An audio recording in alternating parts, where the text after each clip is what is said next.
Hi, today I'm going to show you how to create this map animation of the Benelux area using my Fusion script map engine. We will go over how to add colored country shapes, how to create dynamic country outlines, modify a scaling expression, link up a 2D animation, and add a looped movement in the camera motion. I would give this tutorial a medium difficulty as I won't show you every single keyframe or little adjustment. With that out of the way, let's deactivate high quality for better playback performance. Then go to your preferences and under frame format, set the correct resolution and frame rate for your project. Now it's time to start Map Engine. Match the resolution and select a map style. After the main node chain has been created, put the last node into a viewer. In the Map Engine UI, search for Europe. This is not quite the part of Europe I had in mind, so open the navigation panel and zoom out by 2x.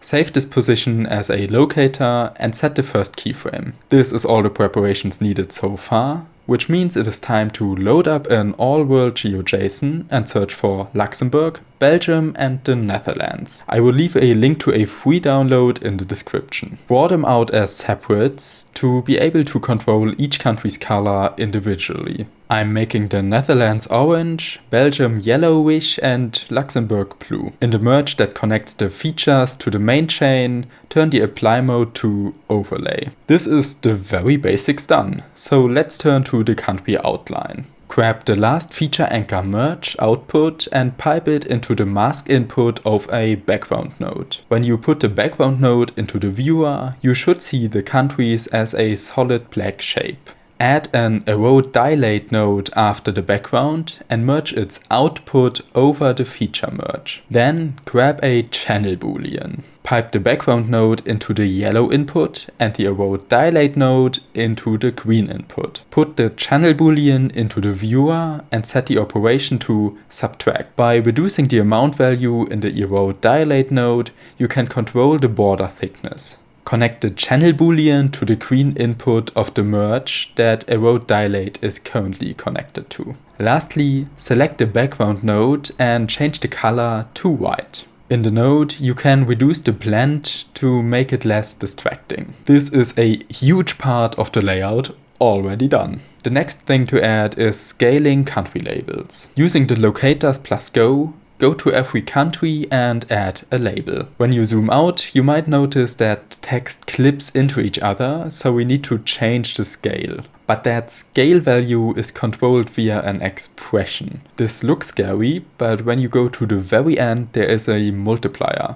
Just reduce this value to reduce the screen size. In my case, I am going from 0.1 to 0.05. Select the whole expression, copy it and replace the other ones. Next, we will begin with the animation, but I won't go over every single keyframe. Instead, let me explain the goal. The animation begins with the map being zoomed out and then moving in closer. While it is moving closer, I want the opacity value in the country's extrude 3Ds to animate from 0 to 1. I also want them to animate on one after another to first bring the viewer's attention to each individual country, top to bottom. This might take a while until it looks natural. After that, I want to fade in the labels. It is easiest to use the blend value inside the merge chain leading up to the main node string. The blend value only ever blends the green foreground input, so we need to select all three merges and type Command or Control plus T to toggle background and foreground. The labels will not be visible anymore because now there is no yellow background input that initializes the last merge. To change this, drag in a background node and turn the alpha value all the way down. Now it is time to add blending keyframes like with the country shapes. Okay, this is starting to look good. I want to add one more element to this. A circle around the Benelux countries that later scales to roughly the size of the EU. Grab an ellipse node and a background node, then collect the ellipse into the mask input of the background node. Increase the border width and uncheck solid. Reposition the map to center the countries inside the circle. Then fine-tune the size of the circle. With the background node selected, click on Selected to view. Now the graphic is linked to the map motion. After adjusting the border width, I want to animate the position and length values to animate on the circle. To get rid of the little dot, also keyframe the level value. The circle should start where the viewer's eye has been led to by blending in Luxembourg. By using the position value, we can offset this starting point. With a bit of trial and error, I got the timing where I wanted. Let's make the circle scale while the camera moves out to the starting position again. For this, add a transform 3D after the image plane. Using the scale in the transform 3D node won't work like intended yet, because it scales from the 3D system's origin instead of where the circle starts. To fix this, copy the translation values from the image plane to the transform 3D, essentially offsetting the world origin. And again, this now is just a simple size keyframe job with simple easing by selecting the last scale keyframe and hitting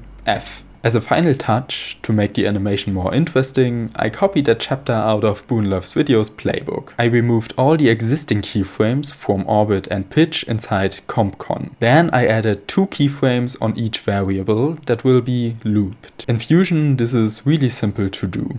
Open the spline section, select the values you want to loop, then in the bottom click on Set Ping Pong. Here it is really important to also smoothen the values by hitting F on your keyboard. Instead of a linear zigzag, this now becomes a more natural sinus-like curve. This will create an infinite loop between the 2 values. But initially I made this way too fast and spent the next few minutes retiming the animation. So after all of that has been done, it is finally time to click on the muffin in Map Engine and bake the animation. Depending on your internet and computer speed, this can take a few minutes. Once that process is done, the map will satisfyingly snap to the high quality system and it is time to render the animation. I hope you have learned something today. Have a great day and goodbye.